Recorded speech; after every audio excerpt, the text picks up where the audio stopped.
छलिया, मायावी छलिया।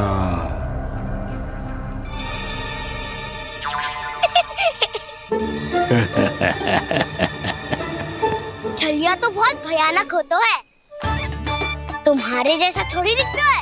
हाँ। मुझे मूर्ख समझते हो तुम? 100 छलियाएं देखे हैं मैंने। हाँ। पर मैं उनसे ना घबराता हूँ, उनको मुझसे भय लगता है। हाँ? सच? और नहीं तो क्या, मैं हूँ इतना अनोखा, इतना वीर। तुम्हें विश्वास ना हो रहा है तो चलो मेरे सखाओं से पूछ लो।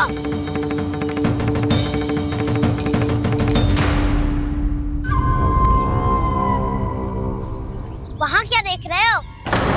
इधर देखो ज्वर।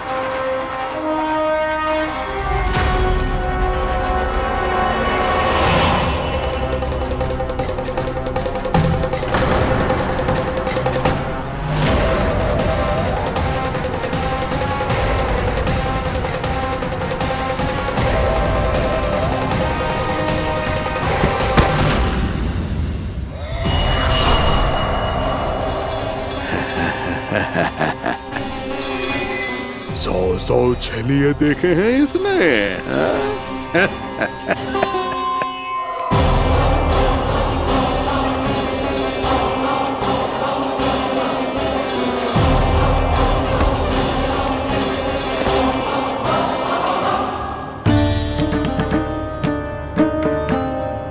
किसे देख रही हूँ कान्हा? उज्जवल को। कहाँ चले गया वो?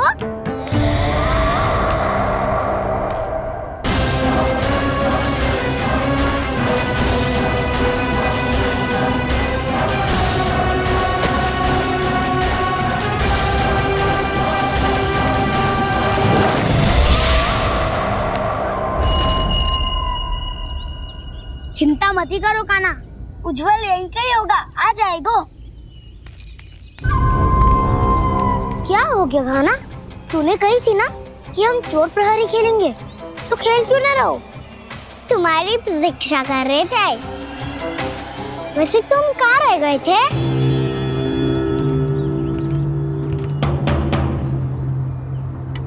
वो ये देखो ना, मुझे क्या मिला, सिक्का।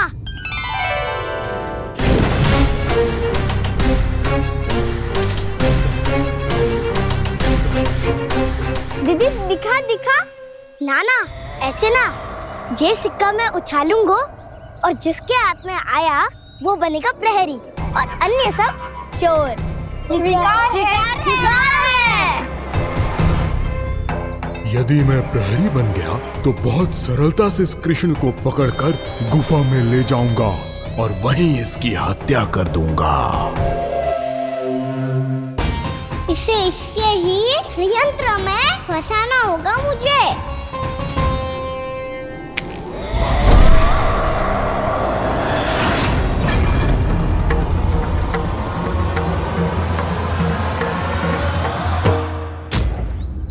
मैं प्रहरी, तुम सब चोर। कोई बात नहीं कृष्ण, अब इस उज्जवल की तरह पहले तुम्हारे सारे सखाओं को फंसाऊंगा मैं और फिर ले जाऊंगा तुम्हें।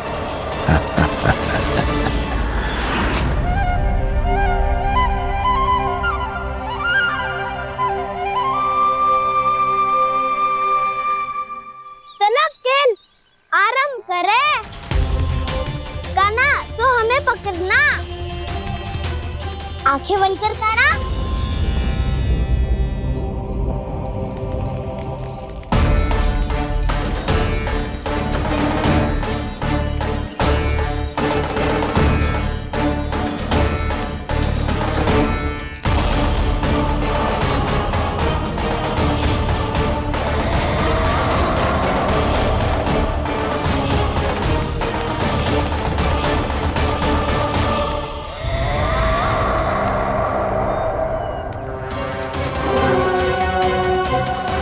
अकेला रह गया ये, अब फंस गया ये।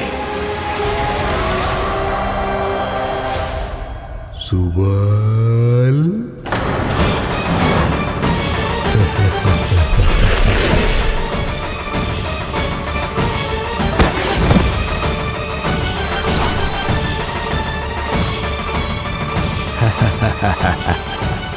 इन सब का तो मुझे पता नहीं, परंतु मुझे बड़ा आनंद आ रहा है इस खेल में।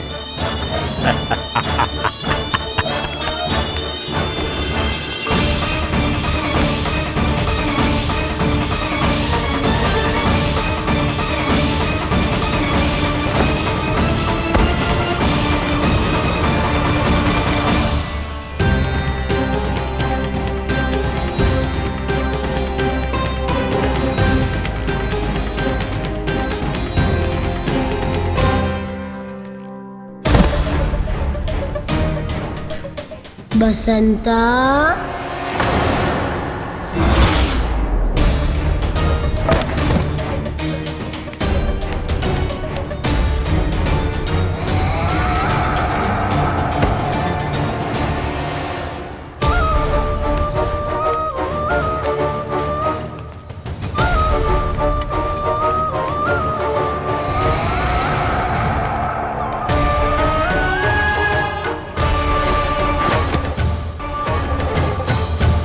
ये तो एक एक करके सभी बालकों को अपना शिकार बनाता जा रहा है। प्रभु ऐसा क्यों करने दे रहे हैं? प्रभु की हर लीला का कोई ना कोई उद्देश्य होता है।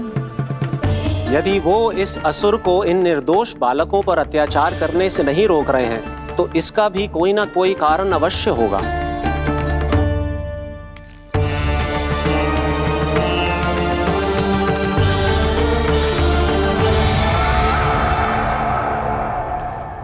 श्री दामा,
अब केवल 2 ही बालक शेष बचे हैं।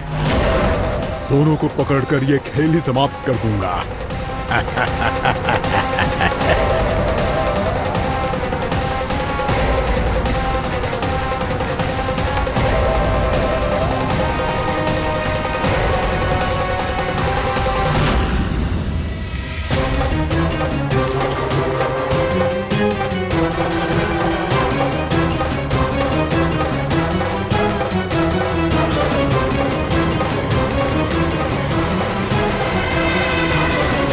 ये तो छलिया है, मायावी छलिया।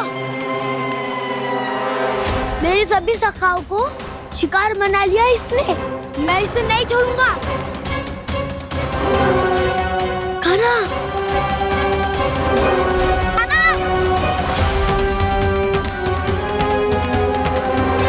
कान्हा, कान्हा।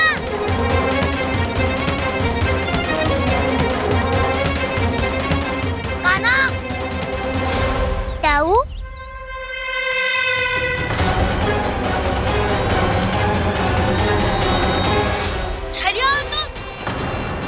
तुमने मेरे सखाओं का अपहरण किया है। मैं छलिया ना हूँ मैं तो आपका छोटा भाई हूँ, आपका कान्हा। मैंने सब कुछ अपनी आंखों से देखा है। बस तुम छलिया ही हो। रूप बदल बदल कर मेरे सखाओं का अपहरण कर रहे हो। ये क्या कह हो दाऊ? आप ही मुझे नहीं पहचानोगे तो कौन पहचानेगा? कान्हा, ये नहीं, मैं हूँ वास्तविक बलराम, तुम्हारा दाऊ।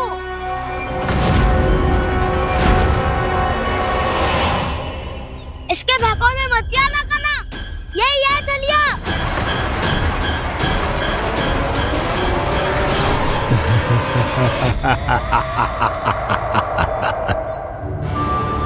बुद्धिमान बालक, केवल तुमने ही पहली बार में माना है कि मैं ही वास्तविक छलिया हूँ। पर हम तुमसे भयभीत नहीं है दस। इसी क्षण हमारे सखाओं को मुक्त कर दो। अच्छा, यदि इतना ही क्रोध आ रहा है तो जाओ, छुड़ा लो अपने सखाओं को।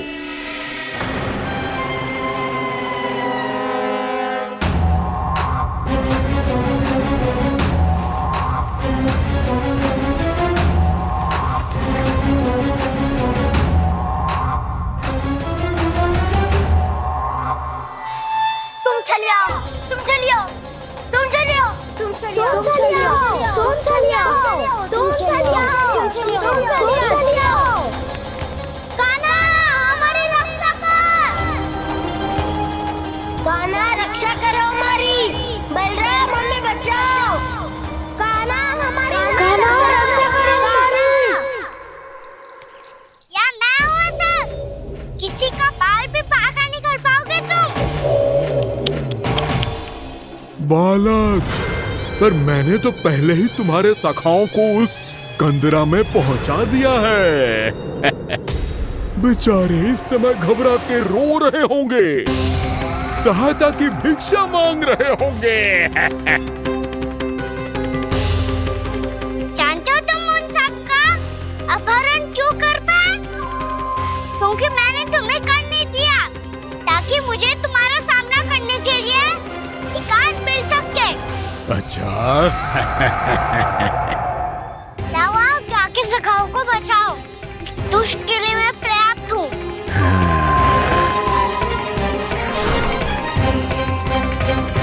कान्हा, पीछे मुड़ के मत देखना कान्हा।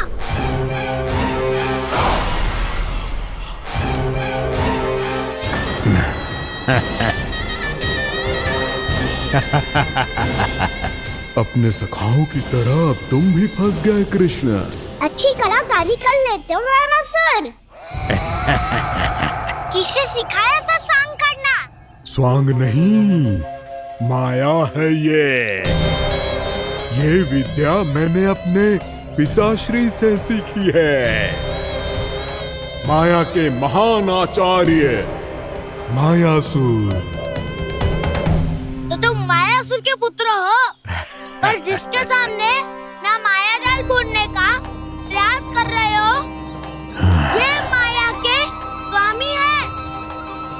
ये मायाधर विष्णु है। ये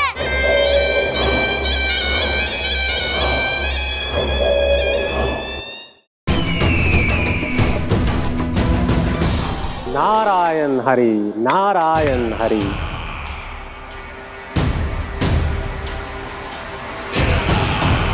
प्रणाम देवर्षि। किस योजना में कितना लाभ है और कितनी हानि, यह आंकलन करते करते थक गए होंगे मथुरा नरेश। देवर्षि, आज मेरा ध्यान कैसे आ गया आपको? आप तो सदैव ही मेरे ध्यान में रहते हैं महाराज कंस। सत्य तो यह है कि मथुरा में जो भी हो रहा है मुझसे छिपा हुआ नहीं है। मैं जानता हूं कि आप किसी भी असुर को वृंदावन क्यों ना भेजें, और वो असुर कितना भी शक्तिशाली क्यों ना हो, कृष्ण का सामना नहीं कर पाता। या तो पराजय स्वीकार करके आपके पास लौट आता है, या तो फिर वीर गति को प्राप्त हो जाता है।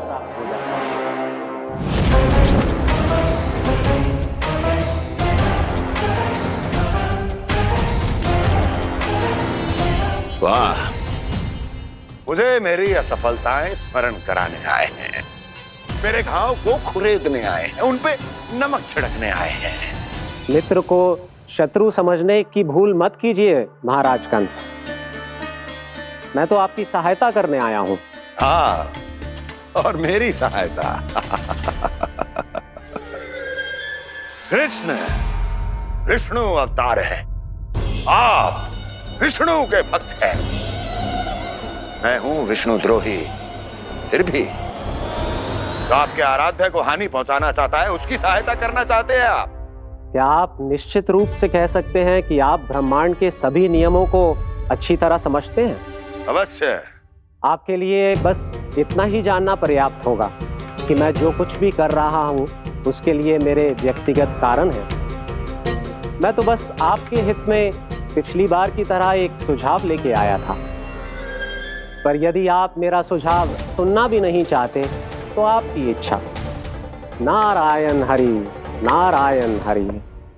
कारण चाहे जो हो, इनके पिछले सुझाव के कारण ही आज मेरे शत्रुओं की संख्या कम है।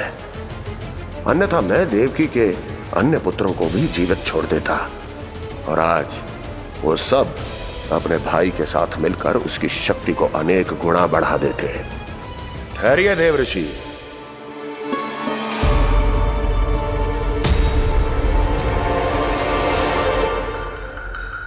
बताइए क्या सुझाव है आपके पास? मेरे सुझाव का नाम है कालिया नाग।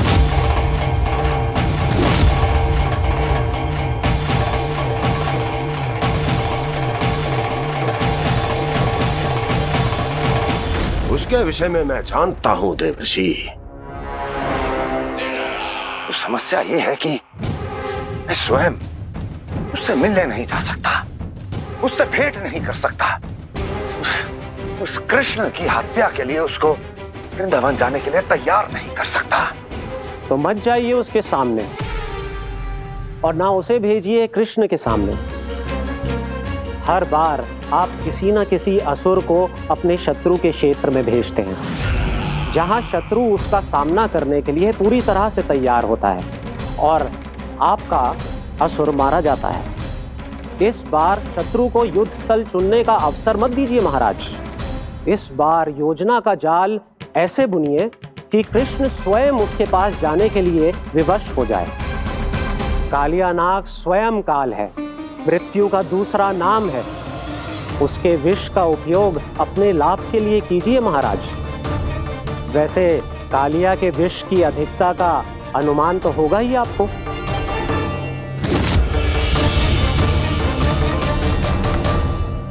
एक बार जो उसके क्षेत्र में पहुंच गया, फिर उसके विष से बचना असंभव है। उचित सुझाव है देवर्षि, उचित सुझाव है। देवर्षि, उस छलिया विष्णु की भक्ति करते करते आप भी उसके रंग ढंग सीख गए हैं। उचित है, उचित है।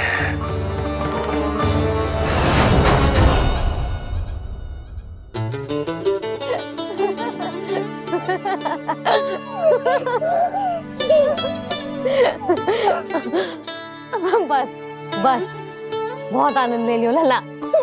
बस अब दूध पी ले। ठहर ठहर, गर्म है। जी ले पी।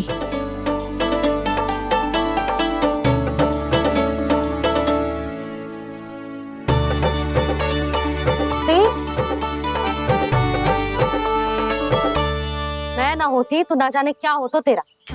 अपने आप दूध भी ना पी सकते है, भावला कहीं का। आपकी इस प्रेम के लिए तो मैं धरती पे आया हूँ मैया।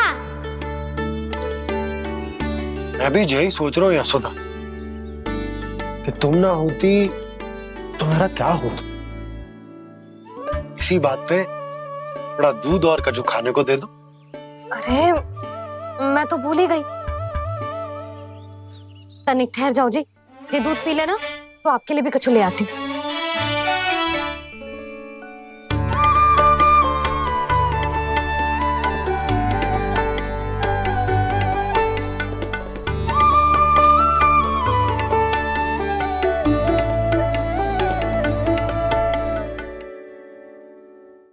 प्रणाम महाराज। आपकी आज्ञा के अनुसार बिल्कुल वैसा ही पत्र तैयार किया है जैसा आप चाहते थे।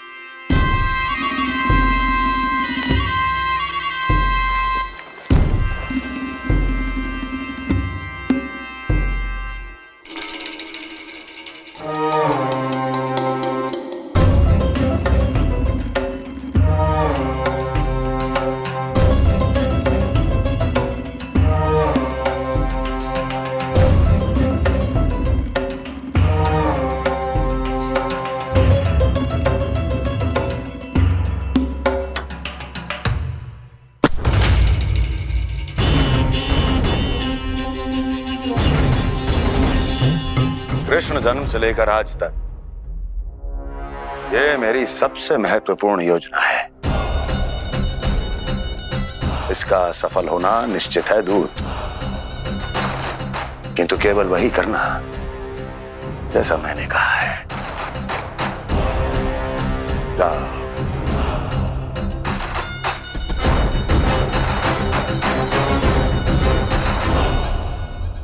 कान्हा,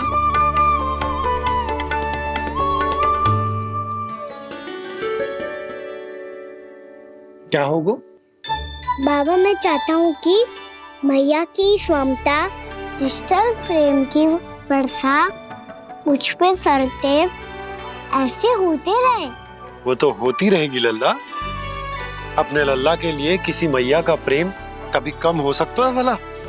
नंदराज, वो मथुरा से एक दूत आयो है महाराज कंस का राजपत्र लेके।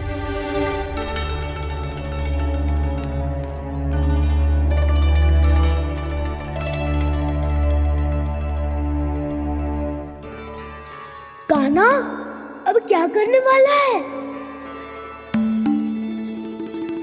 तेरे बाबा कहाँ गए? हाँ?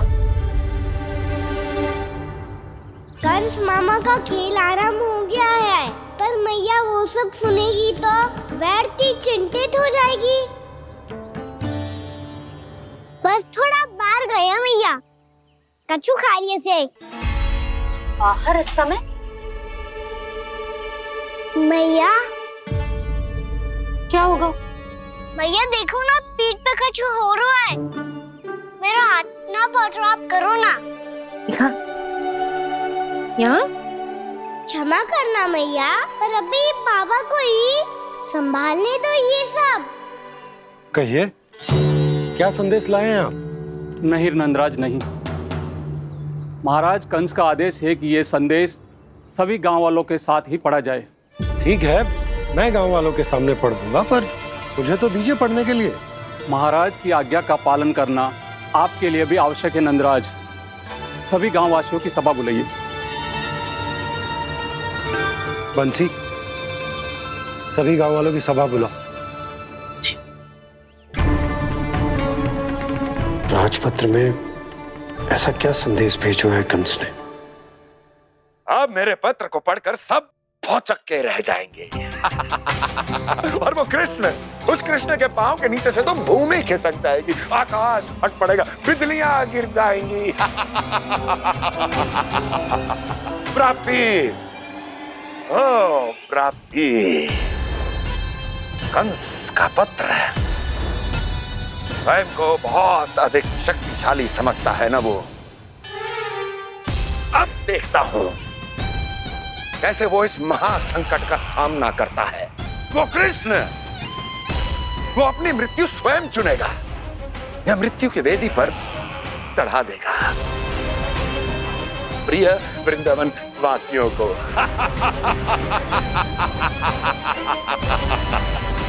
अब आएगा आनंद प्राप्ति, अब आएगा आनंद। सबको इकट्ठा करवा के ही पढ़वाएगो। अवश्य ही कोई विशेष संदेश दिया होगा कंस ने। मैं भी यही सोच रही हूँ सुलक्षणा जीजी, कछु ना कछु तो विशेष है, पर जे हो क्या सकता है? हाँ, बात तो सही है। ऐसा क्या हो सकता है? सभी गांव वासियों के सामने कहा जाए, कछु तो विशेष अवश्य लग रहा है। बाहर तक कोलाहल क्यों हो रहा है? मैया, मैया, अब क्या होगा? मैया देखो ना, सर पे कछु हो रहा है। लल्ला, नारायण ने तुझे हाथ दिए हैं ना? पीठ की बात अन्य थी। अपने सिर की सेवा स्वयं कर। सर पे तो हाथ पहुंच रहा है ना?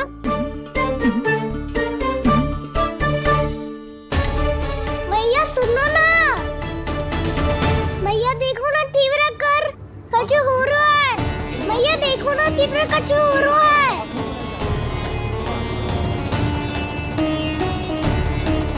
सब लोग आ चुके हैं, अपना संदेश सुनाइए आप। गोपराज नंद और सभी वृंदावन वासियों को सूचित किया जाता है कि मथुरा अधिपति और आप सभी के महाराज कंस ने कल सुबह भव्य पूजा का आयोजन किया है। इसके लिए राज्य को वृंदावन के क्षेत्र के निकट यमुना नदी के मध्य में खिलने वाले 1 कोटि कमल के पुष्पों की आवश्यकता है। इसीलिए आप सभी को यह आदेश दिया जाता है कि ये सभी कमल के पुष्प प्रथम पहर से पहले राजसभा में पहुंचा दिए जाए। इतने सारे वो भी प्रथम पहर से पहले कैसे हो सकते हैं? यदि आप ऐसा करने में असफल रहे तो इसे राज आज्ञा का उल्लंघन माना जाएगा और राजद्रोह के आरोप में आप सभी को कड़े से कड़ा दंड दिया जाएगा। स्मरण रहे, यदि कल की पूजा में इन 1 कोटि कमल के पुष्पों का ना पहुंचने के कारण कोई व्यवधान आया तो समस्त वृंदावन वासियों को दोषी माना जाएगा और पूरे गांव को निवासियों सहित धूल में मिला दिया जाएगा। कल प्रथम पहर तक का ही समय है आप सबके पास।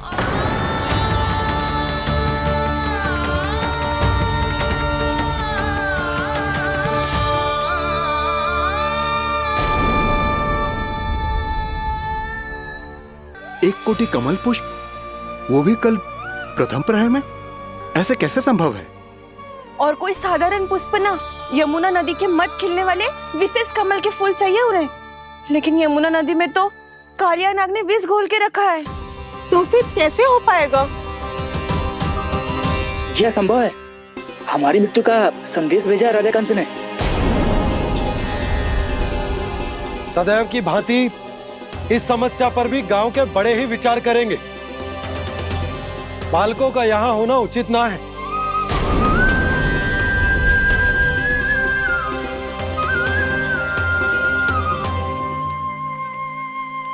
लल्ला ले, जे गेंद ले, जा अपने सखाओं के साथ खेल। सुबह उज्जवल, मधुमंगल वसंता, देखो मैया ने क्या दिया है। चलो खेलें, बहुत आनंद आएगा आज।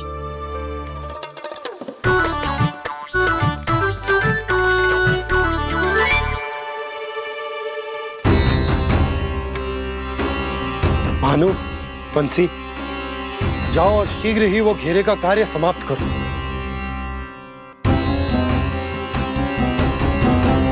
पर कछु ना कछु तो करना पड़ेगा ना। पर हम कर ही क्या सकते हैं? पुष्प लाने को और कोई उपाय है भी तो ना। मैं चला जाऊंगा जमुना जी में। वैसे भी मेरे जीवन के कितने दिन शेष बचे हैं। गांव के लिए, समाज के लिए कुछ करके मरूं, तभी तो शांति मिलेगी। ना काका, यदि आप उस विषैले जल में छलांग लगा भी दोगे, किंतु 1 कोटि कमल पुष्प एकत्रित कर पाना आपके लिए संभव ना है। इससे अच्छा है कि मैं चला जाऊं। यदि मैं मर भी गया तो मेरे पीछे रोने वाला कोई ना है। किसी को कहीं जाने की आवश्यकता ना है। गोप नरेश होने के नाते ये मेरा कर्तव्य है कि मैं आप सबकी रक्षा करूं। नंदराज, आपको जाना है तो जाओ। हरिया, काका, भैया सब चले जाओ। लेकिन आपको पता है वहाँ का जल कितना विषैला है। आप लोग एक क्षण भी जीवित नहीं रह पाओगे। फिर कैसे इकट्ठा करेंगे 1 कोटि कमल पुष्प? आप बात तो सही कह रही हैं शांति। उस दुष्ट कंस ने ऐसी मांग रख के हम सबको फंसा दिया। हम में से कोई भी क्यों ना चला जाए और इस संकट का समाधान ना निकले को। कान्हा, बताना कौन सा खेल खेलें? गेंद पकड़ खेलते हैं। पर एक बात सुन लो सब, कोई भी तीव्र गति से ना फेंकेगा गेंद को। भैया ने फ्रेम बनाई है मेरे लिए। सब तैयार हो? हाँ।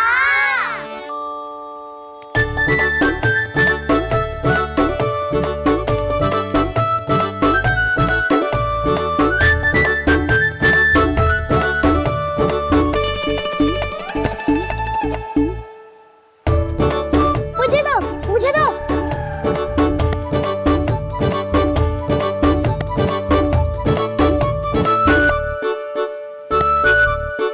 मुझे दो, मुझे दो।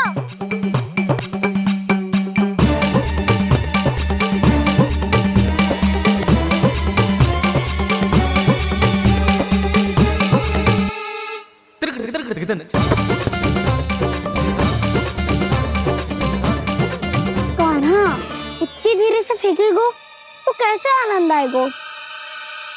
थोड़ा बल लगा के फेंक। हाँ कान्हा, हम अभी बड़े हो गए हैं, तू अब भी छोटे बालकों की तरह फेंक रहा है।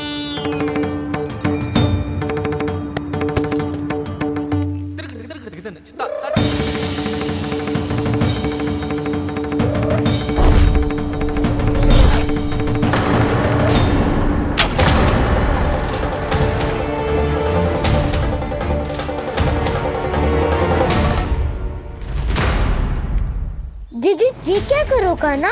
गेंद तो डूब गई।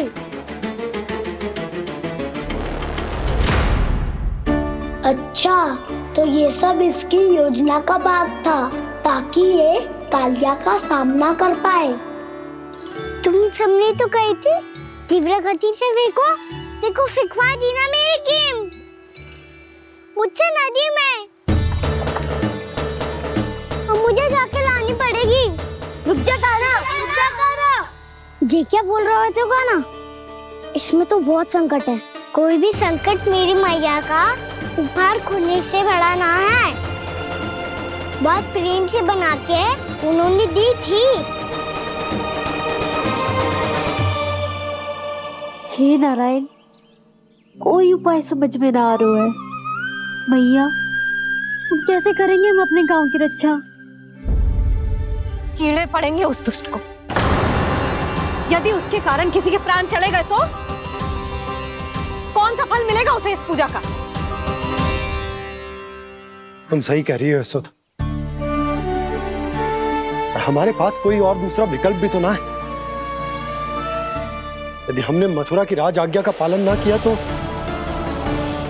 इसका दुष्परिणाम पूरे गांव को भुगतना पड़ेगा।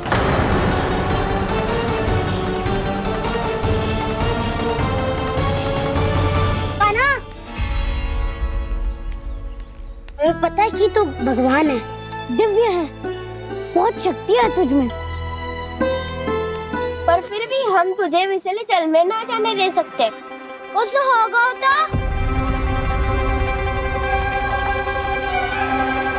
तुम सब इतनी हट कर रहे हो तो ठीक है, ना जाऊंगा। गेंद कहाँ गिरी है, कितनी दूर गई है, ये तो देख लूं, ताकि उसे बाहर निकालने का कोई उपाय ढूंढ पाऊं।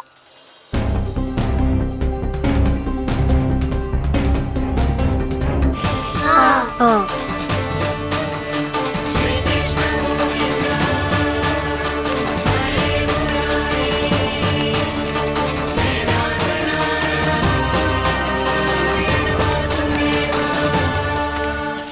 कान्हा की ये लीला तो समझ ही नहीं आ रही।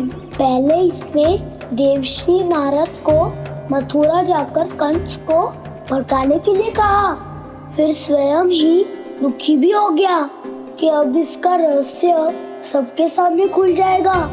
और अभी स्वयं ही तो इसने कहा था कि गेंद बहुत महत्वपूर्ण है, फिर स्वयं ही उसे नदी के विषैले जल में फेंक दिया।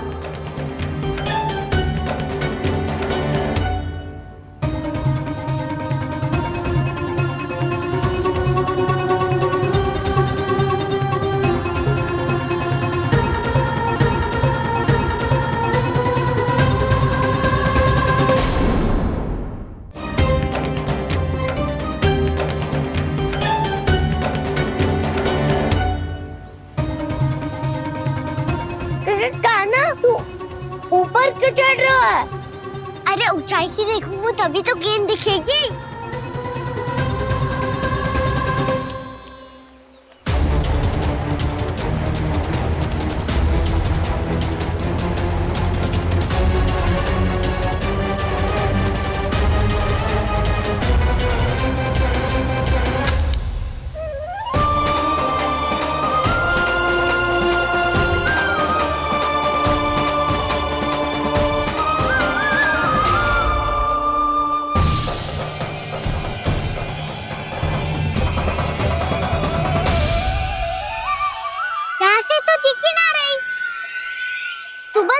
से फेंकी थी ना?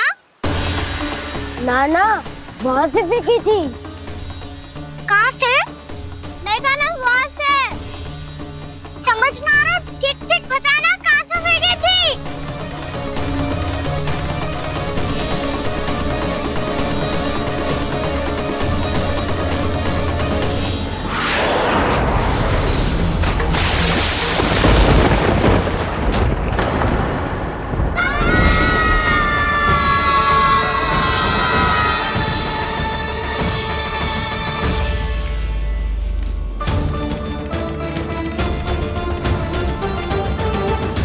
कालिया नाग के क्षेत्र में जाकर कोई भी जीवित वापस ना लौट सको।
ये क्या किया माना ने? कालिया नाग तो उसे देखते ही निकल जाएगा।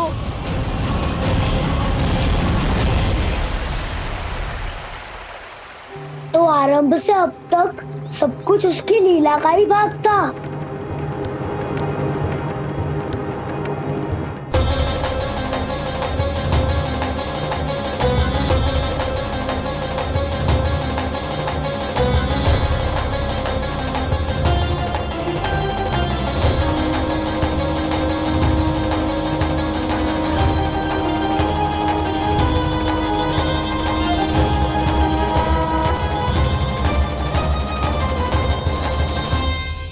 इतना सुंदर रूप, मन मोहने वाली मुस्कान, अद्भुत तेज और भगवान जैसी दिव्यता।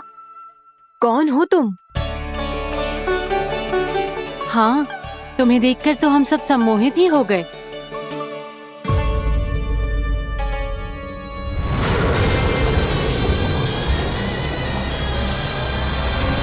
तुम जो भी हो बालक, वापस लौट जाओ।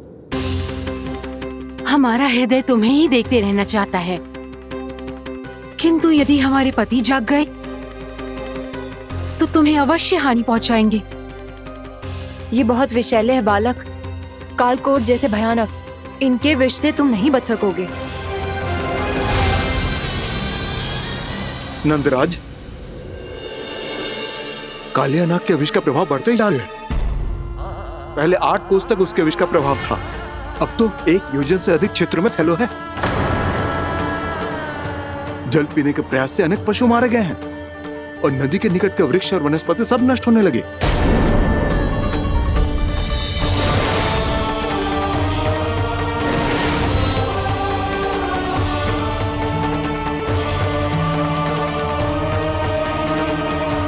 इनके विष की तीव्रता इतनी अधिक है बालक कि इनके संपर्क में आने वाले को तड़पने का भी अवसर नहीं मिलता। इनके विष की अग्नि क्षण भर से भी कम समय में प्राणवायु को जलाकर राख कर देती है।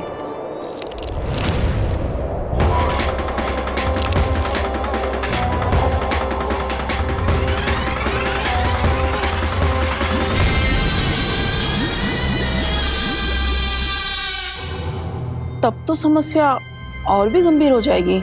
मैंने तो सुनो है कि कालिया नाग कम से कम 2 योजन लंबा है, सैकड़ों फन है उसके।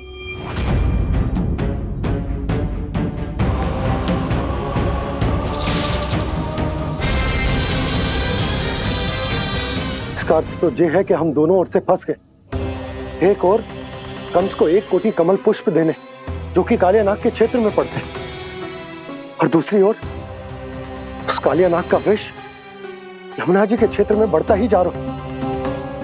इसके कारण हम ही नहीं, निर्दोष पशु पक्षी भी संकट में। इन दोनों समस्याओं का एक ही समाधान है, उस कालियानाग का सामना करना। और ये ना समझ आ रहा कि हम ये करेंगे कैसे, क्योंकि ये बात साधारण मनुष्य के बस की ना है। हमारे लिए ये असंभव है।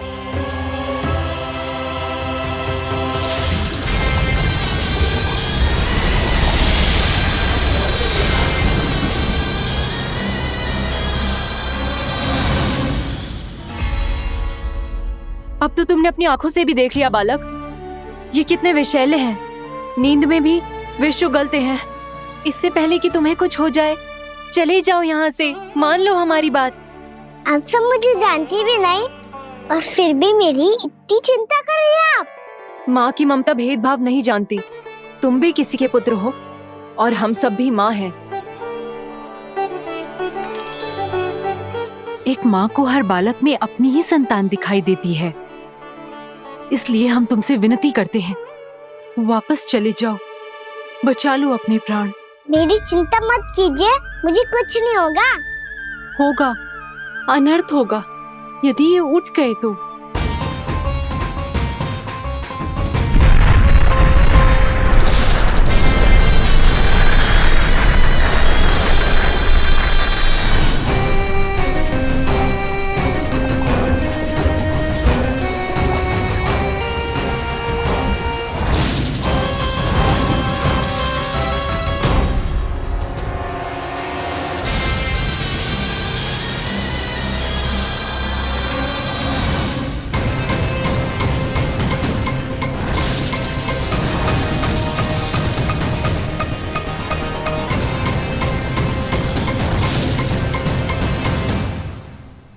सामने होते हुए भी अपने इश्क को केवल वही देख सकता है जो अपना अभिमान त्याग चुका हो।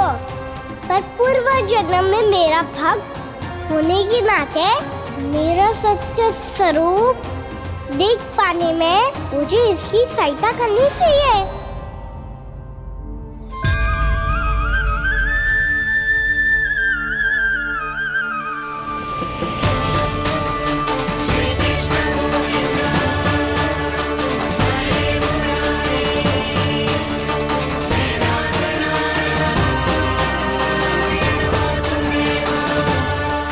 देखो हमारा छोटा सा कान्हा कैसे डट के खड़ा हुआ है।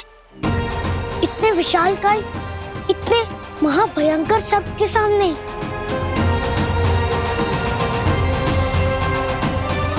ये कोई भगवान नहीं है जो इसके सामने हाथ जोड़ रही हो तुम सब।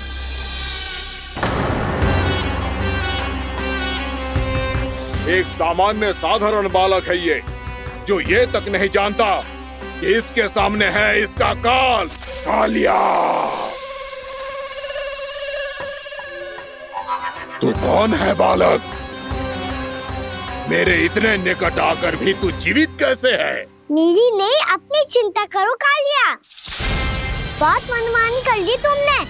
अब बस मैं तुम्हें रोकना हूँ। अब बस मैं तुम्हें रोकना हूँ। मैं तुम्हें रोकना हूँ।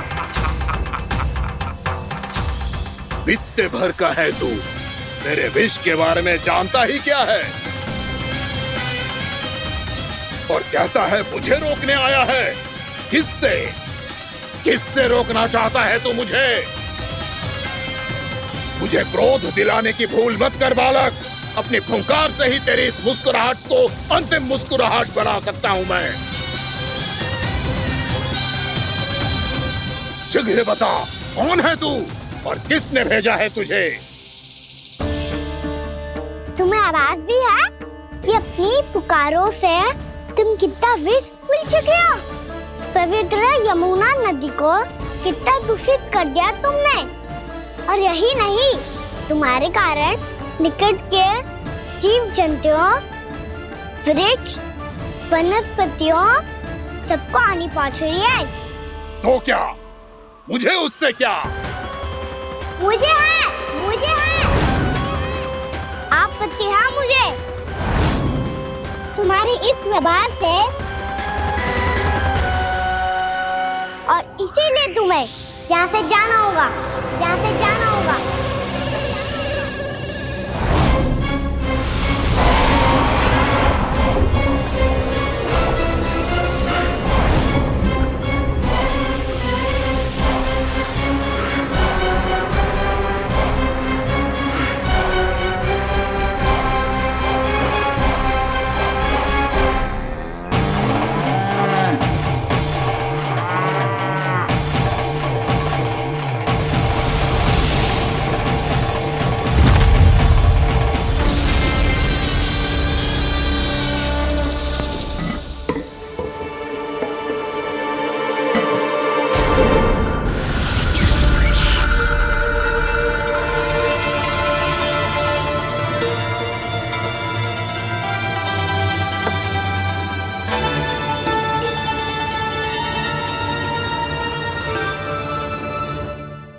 मुझे आदेश देने का साहस भी कैसे किया तूने?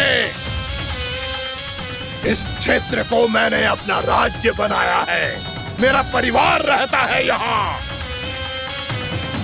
और तू मुझे यहाँ से जाने के लिए कह रहा है?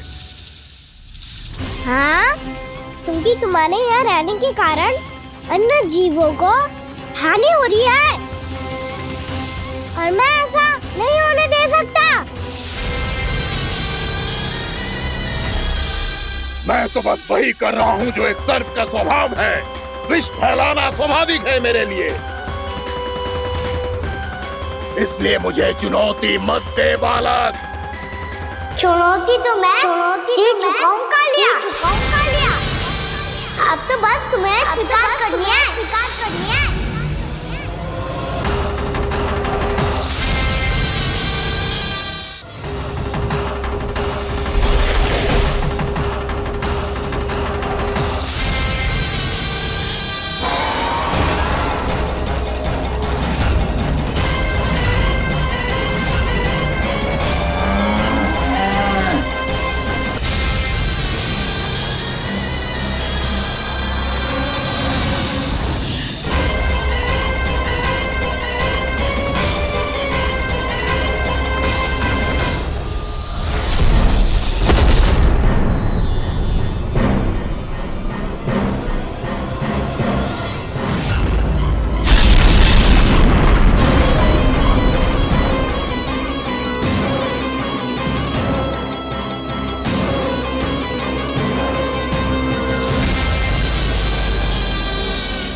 मैं भी चेतावनी दे रहा हूँ, यहाँ से चले जाओ। अपनी भूल को पहचानो कालिया, तुम जो कर रहे हो अनुचित है।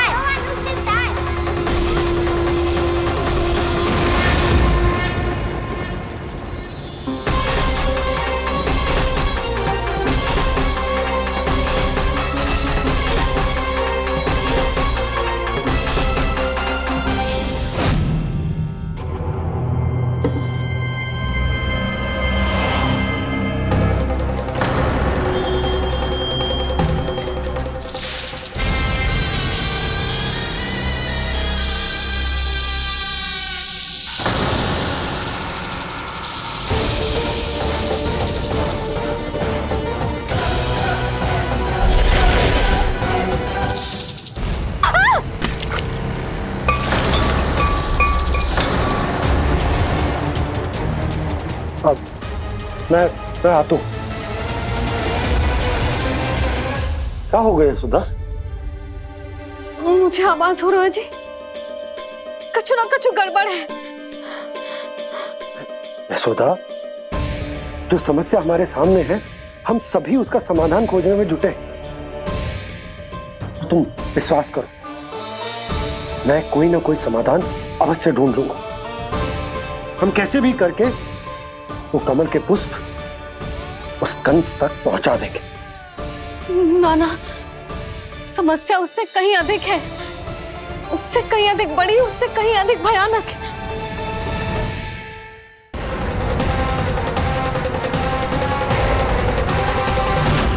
इसकी ये इसने तो विष की धारियां फेंकी है कान्हा पे। कान्हा कैसे बच्चे को अधिक विष से?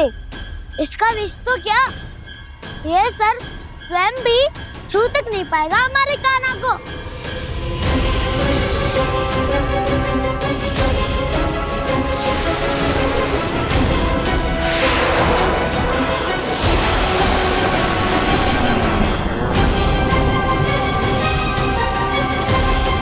तुम्हारे सखा को, मेरे भाई को कोई हानि नहीं पहुंचा पाएगा। ये कान्हा का सत्य चाहे जो हो बलराम, पर अभी तो जो एक बालक ही है ना।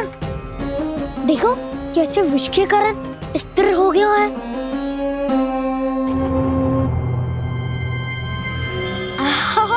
हाउ सर्फ ने कितनी आसानी से अपनी पूंछ से बांध लिया है। मुझे यहाँ से भगाना चाहता था ना तू? अब मैं तुझे दिखाऊंगा अपना सामर्थ्य। ये मूर्ख किसे बांधना चाहता है अपनी पूंछ में? उन्हें जिनका विस्तार सारे ब्रह्मांड में है, या उन्हें जो स्वयं अनंत है? पर देवराज, प्रभु ऐसा करने ही क्यों दे रहे हैं कालिया को? आप सब भूल रहे हैं देवगण, कालिया पूर्व जन्म में प्रभु का बहुत बड़ा भक्त था। उसी भक्ति का फल मिल रहा है अब इसे। वैसे भी भक्तों के मन का भाव सबल हो तो भगवान तो सहज ही बंध जाते।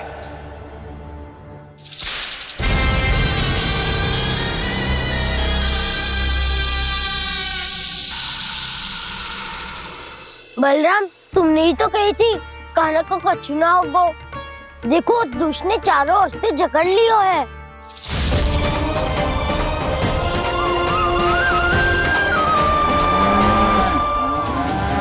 ये क्या कह रही हो तुम? जसोदा जी, क्या हुआ? घबरा क्यों रही हो आप? सुलक्षणा, मुझे आभास हो रहा है कुछ बहुत बड़ी अनहोनी हो गई है। नंदराज, नंदराज, नंदराज!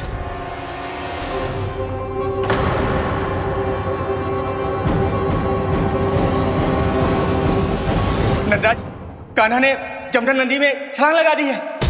कान्हा ने जमुना नदी में छलांग लगा दी है। कान्हा ने जमुना नदी में छलांग लगा दी है। कान्हा जमुना में कूद गया है। मुझे लगा था आज कछु गड़बड़ होने वाली है। मुझे आज कान्हा को ना जाने देना चाहिए था।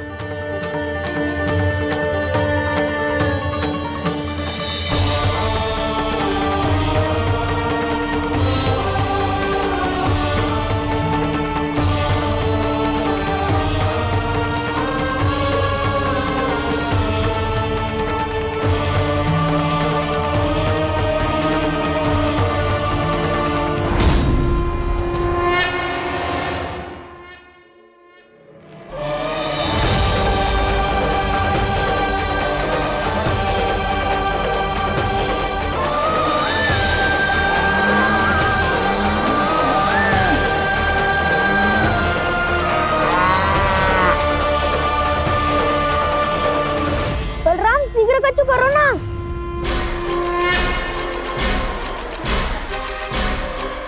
कुछ भी करो पर कान्हा को बचाओ। नाग बहुत भयंकर है, कान्हा अकेले ना संभाल पाएगा इसे।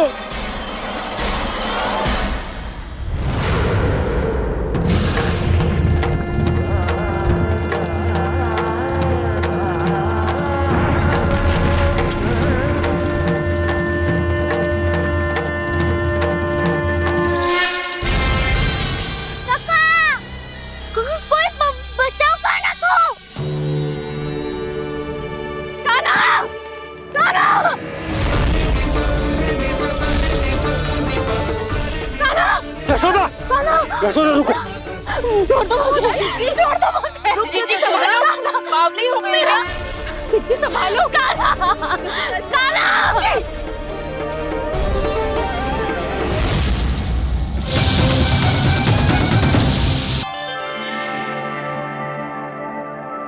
वृंदा देवी, यमुना देवी, देवी गंगा, आप तीनों क्या इस समय? आपने तो गौचारण के लिए आना ही छोड़ दिया है प्रभु। हम सबको आपकी स्मृति बहुत सताती है। वृक्ष, वनस्पतियां, फूल, फल, पत्ते सभी आपको स्मरण करते हैं गोपाल। अब फिर से वन आना आरंभ कर दीजिए श्री कृष्ण। हमें अपने दर्शनों से वंचित मत कीजिए।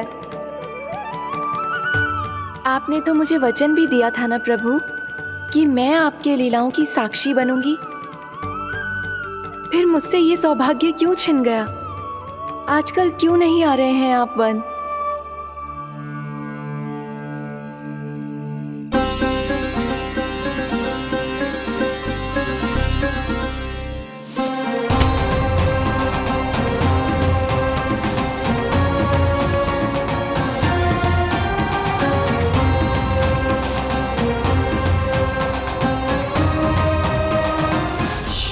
भैया उठ जाएंगी।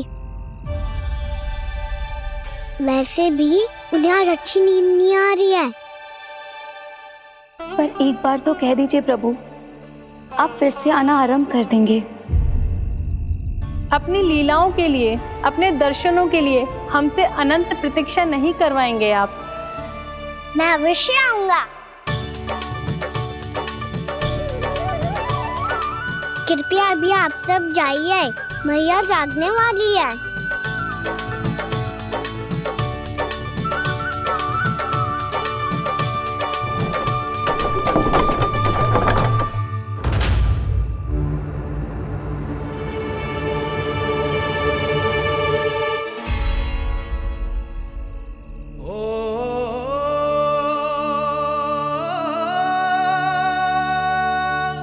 जे कब तक अपनी मैया का पल्लू थामे रहेगा?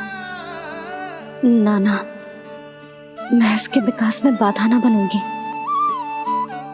कल से ही इसे गौचारण के लिए भेजूंगी मैं।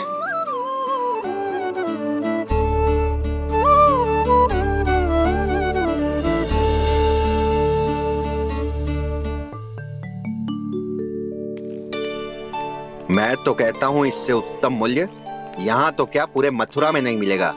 सुबह सुबह का समय है, व्यापार कर लो मेरे साथ। व्यापारी जी, हमें मथुरा के व्यापारी पे भरोसा ना है, तो हमें तो क्षमा करो।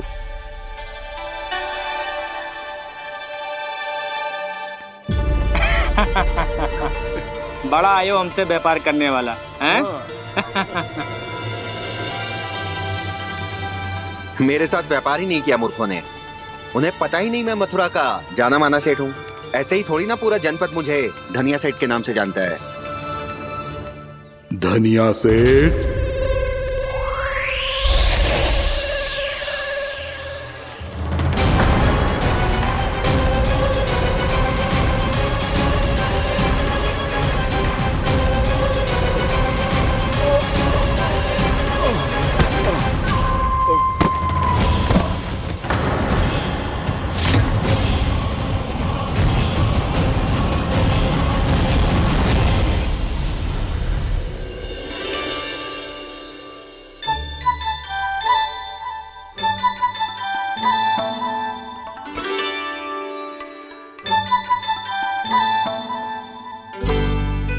तुझे कछु चाहिए? ना। एक बार सोच ले कान्हा। ओ मैया, सुबह उठते ही तो आपने मुझे दूध दिया था, फिर जलपान में लड्डू, फिर माखन भी तो खिलाया था। और ये फल कछु ना चाहिए अब मुझे। एक बार फिर से सोच ले कान्हा। आज तू जो मांगेगो ना मैया देगी, और मैं कोई प्रश्न भी ना पूछूंगी। मेरी प्यारी मैया, आप तो बिना मांगे ही सब कुछ दे देती हो। अच्छा मेरो प्यारो लल्ला। मेरो प्यारे लल्ला। नटखट, मैया की नकल उतार तो है। नटखट, मैया की नकल उतार तो है। मेरी मैया बहुत अच्छी है, सब कुछ देती है मुझे। मेरी मैया बहुत अच्छी है, सब कुछ देती है मुझे। मुझे मैया से बहुत सारा लाड़ दुलार चाहिए। मुझे मैया से बहुत सारा लाड दुलार चाहिए। और बहुत सारा प्रेम भी चाहिए। और बहुत सारा प्रेम भी चाहिए। और बन जाने की आज्ञा भी चाहिए। और बन जाने की आज्ञा भी चाहिए। ठीक है, तो दे दी। सच्ची मैया। कान्हा चलो ना।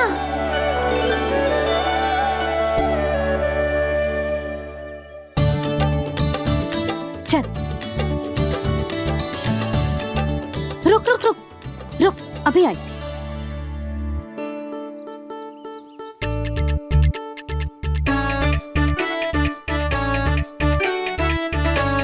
अब जा।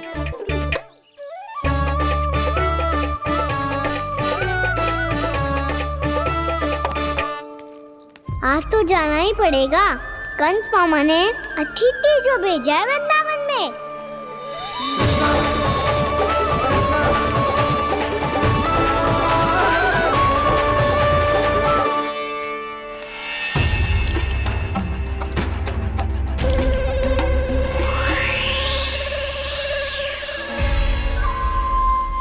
अरे व्यापारी जी, फिर आ गए तुम? हैं? हमने तुमसे कहा हमें तुम्हारे साथ व्यापार ना करनो है, तो फिर ना करनो है। बार बार आप स्वयं भी तंग हो रहे हो और हमें भी तंग कर रहे हो। आपको चाहिए क्या बताओगे? नंद भवन। हाँ? हाँ? नंद भवन? बस इतना ही जानना चाहता हूँ कि नंद भवन कहाँ है। सोचा इस गांव में आया हूँ तो नंदराज से मिल लूं। अच्छा अच्छा, तो तुम फिर सीधे जाओ और सीधे जाके उल्टे मुड़ जाना और फिर आगे से दाहिने दिशा में मुड़ जाना। जहां मार्ग समाप्त होगो वहीं सामने मिल जाएगा तुम्हें नंद भवन। अच्छा अच्छा, धन्यवाद। सुनो, पर इस समय नंद जी घर पे ना है। मुझे तो उनके प्यारे पुत्र से मिलना है।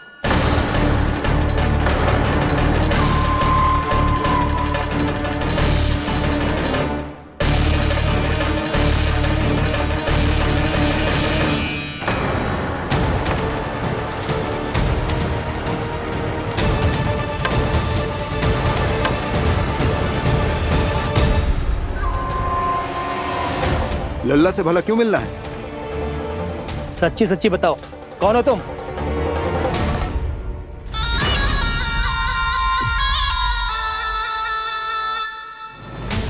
सच बताऊं? हाँ बताओ। हम वृंदावन वाले हैं। ना तो असत्य बोलना प्रिय है, ना सुनना। कछु तो गड़बड़ है तुम्हारे व्यवहार में। स्वयं बताओगे या हम बुलवाएं? अब सत्य ही सुनना चाहते हो तो सुन लो। मैं हूं मायावी छलिया।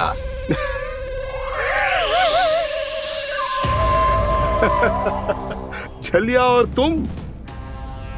कनिक अपना मुख तो देखो, छलिया ऐसा दिखतो है का? तो कैसो दिखतो है? जैसो भी दिखतो है, लेकिन ऐसो ना दिखतो। भानु, मैंने एक बात सुनो है कि चलते बीच मार्ग में अगर कोई छलिया मिल जाए तो उसे पीछे पलट के ना देखना चाहिए। ना तो छलिया के जाल में फंसने में क्षण भर की समय ना लगतो है। सही सुना। अब पीछे से तुम दोनों का नाम पुकारूं तो मुड़ना मत।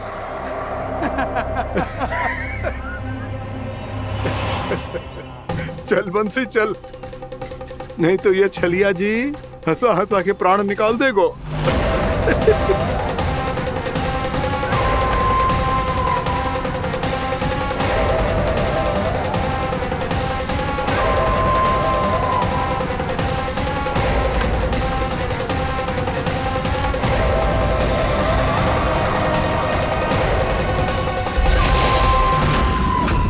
भानु, बंसी।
स्वरूप में तो ये थोड़ा ठीक ठाक है।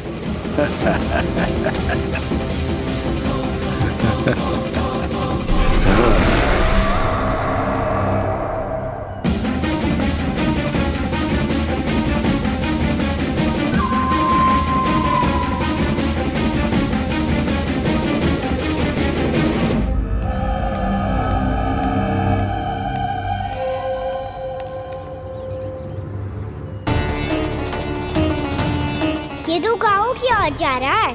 गाँव वालों के प्राण संकट में पड़ जाएंगे। अरे शीघ्र करो, तुम सबके कारण पहले ही विलंब हो गए है आज।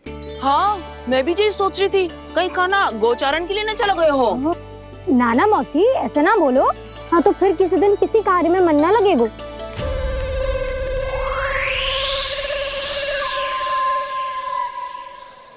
आप सब तो बातों में ही समय निकालो। मैं तो चली कान्हा को निहारूंगी, तभी शांति मिलेगी हृदय को। अरे ठहरो, हम सब भी चल रहे हैं। रो, गई। इस गोपी का रूप धारण करके मैं भी निहारता हूँ इसके कान्हा को। कान्हा कहाँ गया?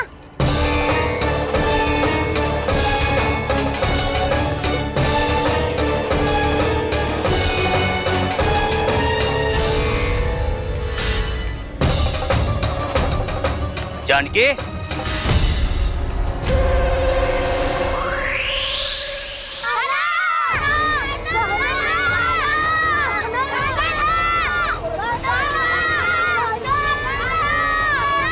वो देखो कान्हा, पहाड़ी के ऊपर।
ये तो कान्हा की मुरली की धुन है।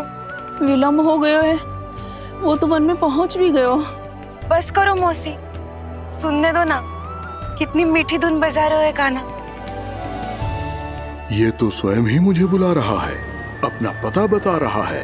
अब तो इसके आखेट में और भी अधिक आनंद आएगा। अवश्य ही एक पाव पे तन के पूरे आत्मविश्वास के साथ त्रिभंग मुद्रा में मुरली बजा रहे होगो कान्हा।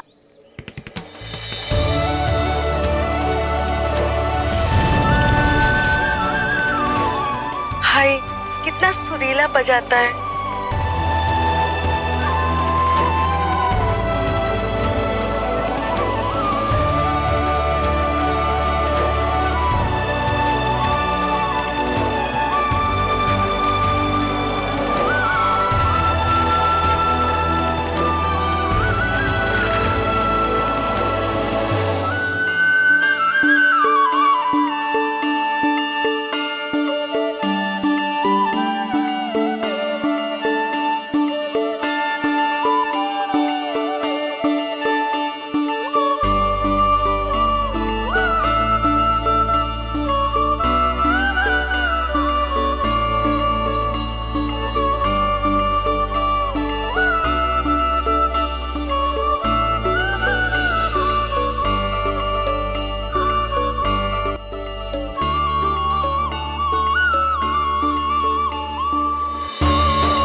अवश्य ही एक पाव पे तन के पूरे आत्मविश्वास के साथ त्रिभंग मुद्रा में मुरली बजा रहे होगो कान्हा।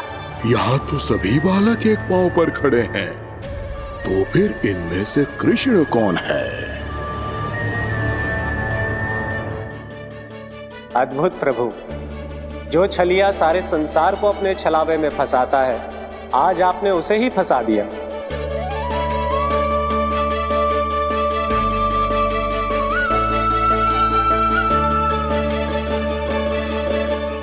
इन सब में से कौन है महाराज कंस का शत्रु, विष्णु का अवतार? कैसे पहचानूं मैं उस कृष्ण को? प्रभु की धुन है ही इतनी मीठी, इतनी कर्णप्रिय कि असुर तो क्या, सारी सृष्टि ही यहां आकर थम जाए।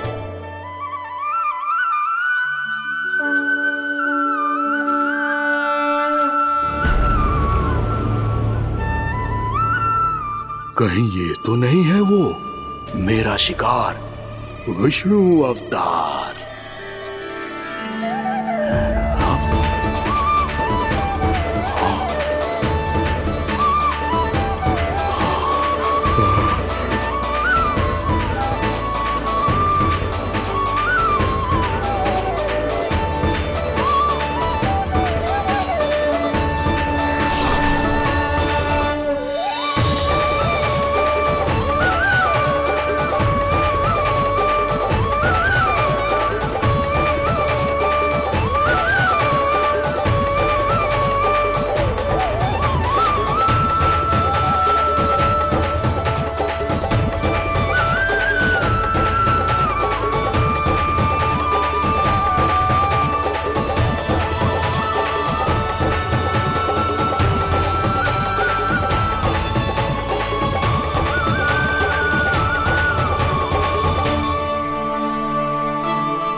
अद्भुत प्रभु, अब तो आपकी धुन पर पहाड़ियां भी पिघलने लगी।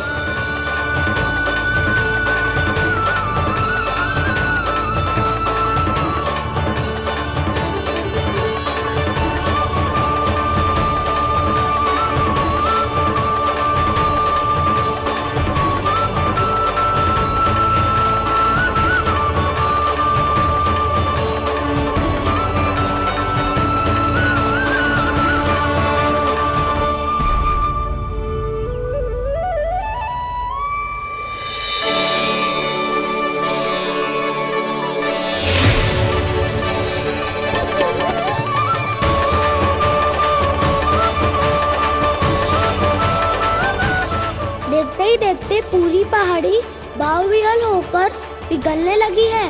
प्रभु मुरली बजाने में खो गए हैं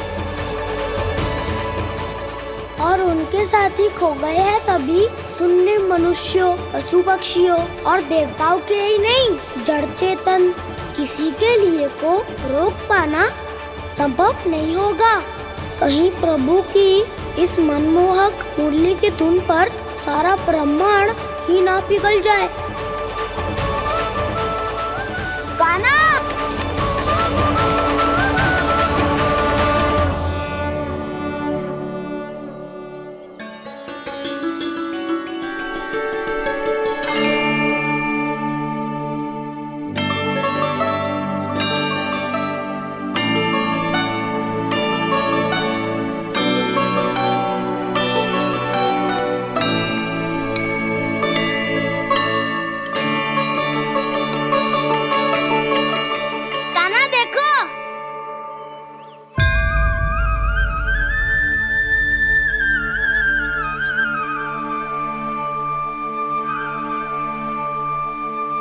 या तो आपके चरण का चिन्ह बन गया है प्रभु।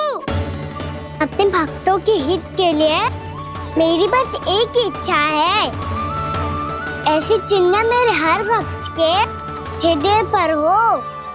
आपके पद चिन्ह तो सदैव से ही आपके भक्तों के हृदय पर छपे हुए हैं प्रभु, पर इस पहाड़ी ने भी अब इसे अपने मन में बसा लिया है। तो युगों युगों तक इस पहाड़ी को चरण पहाड़ी के नाम से जाना जाएगा। तो युगों युगों तक इस पहाड़ी को चरण पहाड़ी के नाम से जाना जाएगा। तो युगों युगों तक इस पहाड़ी को चरण पहाड़ी के नाम से जाना जाएगा।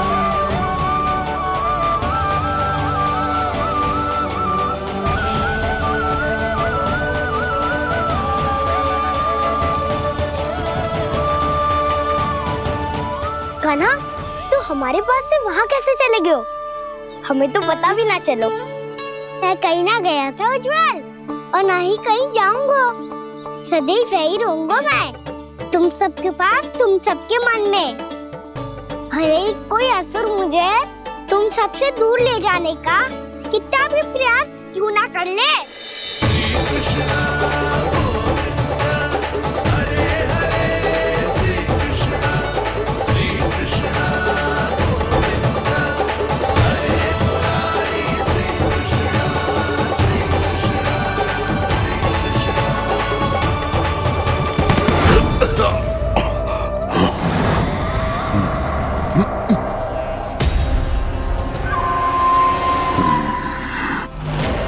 भले ही कितनी भी लीला क्यों न रच ले वो, आज उस छलिया कहलाने वाले विष्णु का सामना सच्चे छलिया से होगा।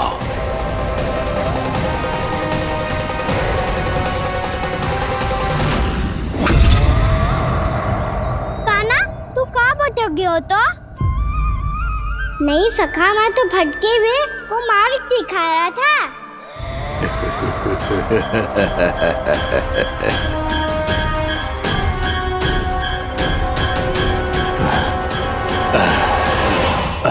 फिर से कहीं मत चले जाइयो, बहुत कठिनाई से फिर से तेरा साथ मिलो है हमें।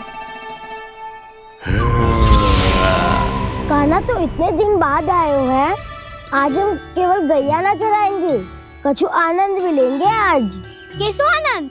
मैंने मारा और गैया सरा के वह दूल्हे से पहले ही सीधे सीधे सब घर चलो। वैसे भी वन में बहुत भय लगता है मुझसे, क्योंकि किस बात का भय? इतनी शीघ्र बोल गए। अभी कुछ दिन पहले ही तो उस असुर और देवता में कितने भीषण युद्ध हुआ था। हाँ, हम शीघ्र घर जाएंगे। अरे वसंता, वो युद्ध ना था, सब बड़े बड़े देवता हमारे सखा कान्हा को बचाने आए थे। तू ही सोच